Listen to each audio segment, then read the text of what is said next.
రాష్ట్రంలో జరుగుతున్న ఆటవిక పాలనపై వైఎస్ జగన్ ఫైర్ అయ్యారు. కూటమి ఎమ్మెల్యేలు చేస్తున్న దురాఘాతాలపై ఆయన మండిపడ్డారు. ఏకంగా ఎమ్మెల్యేలే మహిళలపై అఘాయిత్యాలకు పాల్పడటం వంటి సంఘటనలు చూస్తుంటే అసలు ఈ రాష్ట్రంలో ప్రభుత్వం ఉందా అని ప్రశ్నించారు. చంద్రబాబు ప్రభుత్వాన్ని ఫుట్బాల్ని తన్నినట్లు తన్నే రోజులు దగ్గరలోనే ఉన్నాయని హెచ్చరించారు ఆయన. టీడీపీ జనసేన నేతల దుర్మార్గాలపై వైఎస్ జగన్ స్పందించారు. బాధితులే ఫిర్యాదు చేసినా పట్టించుకోని దిక్కుమాలిన ప్రభుత్వం ఉందంటూ ఆయన ఆగ్రహం వ్యక్తం చేశారు. రైల్వే కోడూరు ఎమ్మెల్యే అరవ శ్రీధర్ వ్యవహార శైలి తన దృష్టికి వచ్చిందని, ఇలాంటి వారు ప్రభుత్వంలో ఎమ్మెల్యేలా అని ప్రశ్నించారు. ఒక ప్రభుత్వ ఉద్యోగిని బెదిరించి ఆమెపై అఘాయిత్యానికి పాల్పడితే చంద్రబాబు ముఖ్యమంత్రిగా ఏం చేస్తున్నారని ప్రశ్నించారు. తాడేపల్లిలోని పార్టీ కేంద్ర కార్యాలయంలో వైఎస్ జగన్ పశ్చిమ గోదావరి జిల్లా భీమవరం అసెంబ్లీ నియోజకవర్గ కార్యకర్తలు, స్థానిక ప్రజాప్రతినిధులతో సమావేశమయ్యారు. ఈ సందర్భంగా ఆయన మాట్లాడుతూ గడిచిన కొంతకాలంగా టీడీపీ జనసేన ఎమ్మెల్యేలు చేసిన దురాగతాల గురించి కూడా జగన్ ప్రస్తావించారు.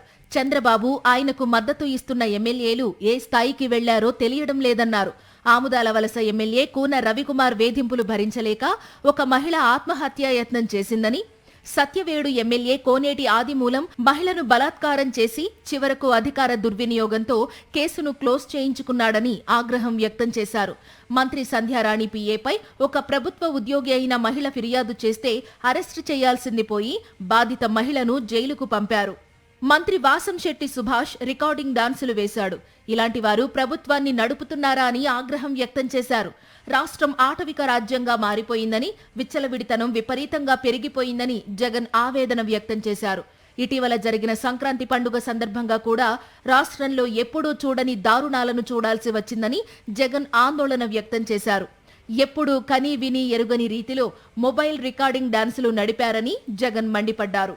నిజంగా అసలు ప్రభుత్వమా జంగల్ రాజ్యమా ఇదే అని చెప్పి అనిపించే విధంగా జరిగింది. నిజంగా జంగల్ రాజ్యం అనేది మామూలుగా ఎప్పుడు చూసిండం మనం. నిజంగా నాగరిక ప్రపంచంలో మనం ఉన్నామా అన్నది క్వశ్చన్ మార్క్ అనిపించే విధంగా సంక్రాంతి అనేది చేసినారు వీళ్ళు. ఎంత దారుణం అంటే అసలు ఆ వీడియోలు చూస్తూ ఉంటే, సోషల్ మీడియాలో వైరల్ అవుతా ఉన్న వీడియోలు చూస్తూ ఉంటే ఆశ్చర్యం కలిగిస్తా ఉంది. ఎమ్మెల్యేలు చంద్రబాబు, లోకేష్, పోలీస్ అధికారులు అందరూ డబ్బులు పంచుకున్నారని చెప్పారు. భీమవరం డీఎస్పీ అయితే ఏకంగా ఊపై కుదిపై అంటూ మాట్లాడారని, అసలు మనం ఏ సమాజంలో ఉన్నామో అర్థం కావడం లేదని జగన్ అన్నారు. ఎమ్మెల్యేలకింత, చంద్రబాబుకింత, లోకేష్కింత అందరూ పంచుకోవడం, పోలీసులకింత. అసలు ఇటువంటి పరిపాలన, ఇటువంటి పరిస్థితి ఎప్పుడు కూడా చూడలే. ఏ స్థాయిలోకి వెళ్ళిపోయిందనంటే ఈ జంగల్ రాజ్యం అనేది నిజంగా అనుకుంటేనే ఆశ్చర్యం కలిగించే విషయం. ఓ డిఎస్పీ అనేవాడు మైక్ పట్టుకుంటాడు, యూనిఫామ్లో ఉన్నాడు, మైక్ పట్టుకున్నాడు, ఊపేయి కుదిపేయి అంటాడు. డిఎస్పీనా అసలు ఇది ఏం మనిషి వేయడని చెప్పి అర్థం కావడం అసలు. అంటే భీమవరం మీటింగ్లోనే అసలు ఇది నిజంగా సమాజంలో ఉన్నామా లేమా, అసలు ఏం జరుగుతూ ఉంది? జంగల్ రాజ్యం అంటే ఇది కాకపోతే ఇంక ఏ రాజ్యం ఇది అని చెప్పి ఆశ్చర్యం కలిగించే విషయాలు. చంద్రబాబు కూటమి ప్రభుత్వం వచ్చి దాదాపు 2 ఏళ్లవుతోందని, ఇప్పటి వరకు ప్రజలకు ఒక్క మంచి పనైనా జరిగిందా అని జగన్ ప్రశ్నించారు. గతంలో తాము తెచ్చిన పథకాలను రద్దు చేయడమే కాకుండా చంద్రబాబు హామీ ఇచ్చిన సూపర్ 6 కు కూడా యగనామం పెట్టారని విమర్శించారు. మోసం చేయడంలో చంద్రబాబును మించిన వారెవరూ లేరన్నారు. ఇలాంటి వారిపై సహజంగా 420 కేసులు పెడతారన్నారు.